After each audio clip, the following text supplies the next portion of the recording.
भारत सरकार online gaming को लेकर नया कानून लाई है, जिसके बाद ऑनलाइन गेमिंग और फैंटेसी ऐप पर एक्टिव रहने वाले यूजर्स के अंदर काफ़ी ज़्यादा खलबली देखने को मिल रही है।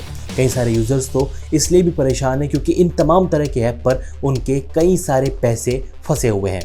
तो चलिए जानने की कोशिश करते हैं कि प्रोबो यूजर्स किस तरीके से अपना फंसा हुआ पैसा निकाल सकते हैं, यानी कि विदड्रॉ कर सकते हैं। हाल ही में हमने अपनी पिछली वीडियोस में आपको ड्रीम 11, माई सर्किल 11 और अन्य ऐप से पैसा कैसे निकालें इसके बारे में जानकारी दी थी, लेकिन इस वीडियो में आपको प्रोबो ऐप से संबंधित सारी जानकारी मिलने वाली है। सबसे पहला सवाल ये उठता है कि प्रोबो ऐप से पैसा कैसे निकालें। ऑनलाइन गेमिंग बिल पास होने के बाद प्रोबो ऐप जैसे प्रेडिक्शन और गेमिंग ऐप्स पर पैसे विड्रॉल करने की प्रक्रिया काफ़ी ज़्यादा बदली है। इसके लिए KYC करना ज़रूरी है। अब हर यूज़र को अपना पूरा KYC यानी कि नॉन योर कस्टमर करना होगा।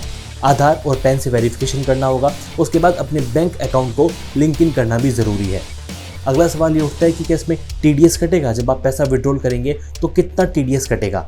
अगर आप 100 रुपये से ज़्यादा का विनिंग विड्रॉल करते हो तो उस पर आपको 30% TDS देना पड़ेगा, यानी कि आपका 30% TDS कट जाएगा। ये पैसा आपके फॉर्म 26AS में दिखेगा और ITR भरते समय एडजस्ट हो सकता है।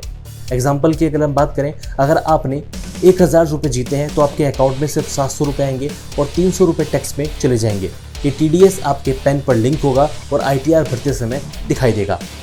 अब एक बड़ा सवाल ये उठता है कि प्रोबो ऐप से पैसा विड्रॉल करें कैसे, उसका प्रोसेस क्या है। तो उसका प्रोसेस एकदम सिंपल है। आपको प्रोबो ऐप पे जाना है, उसके बाद वॉलेट जहाँ पर लिखा हुआ है उस पर क्लिक करना है, उसके बाद विड्रॉ पर जाकर आपको अपना पैसा विड्रॉ करना है। Bank, UPI, IMPS, NEFT select करना है। रिक्वेस्ट डालने के बाद आमतौर पर 24 से 48 घंटे के अंदर आपके खाते में आपके पैसे आ जाएंगे।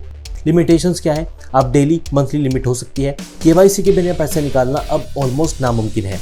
आसान शब्दों में कहें तो प्रोबो ऐप से पैसे निकालने के लिए आपको पैन प्लस आधार से KYC करना होगा और विनिंग परसेंट पर आपका 30% TDS कटेगा। तो इस तरीके से प्रोबो यूजर्स अपने अकाउंट से पैसा विड्रॉल कर सकते हैं। हालांकि अगर ऑनलाइन गेमिंग बिल क्या है उसके बारे में बात करें तो ये बिल ऑनलाइन गेमिंग पर रोक लगाने के लिए लाया गया है, जिसमें लोग पैसा लगाते हैं या फिर ये कह लीजिए कि सट्टेबाजी करते हैं। कोई भी ऐप अगर मनी ट्रांजैक्शन कराएगा तो उसके खिलाफ कानूनी कार्रवाई की जाएगी। किन ऐप पर बैन लगा है? पैसा लगाकर खेले जाने वाले गेम्स, जुआ, सट्टेबाजी को बढ़ावा देने वाले तमाम ऐप पर बैन लगा है।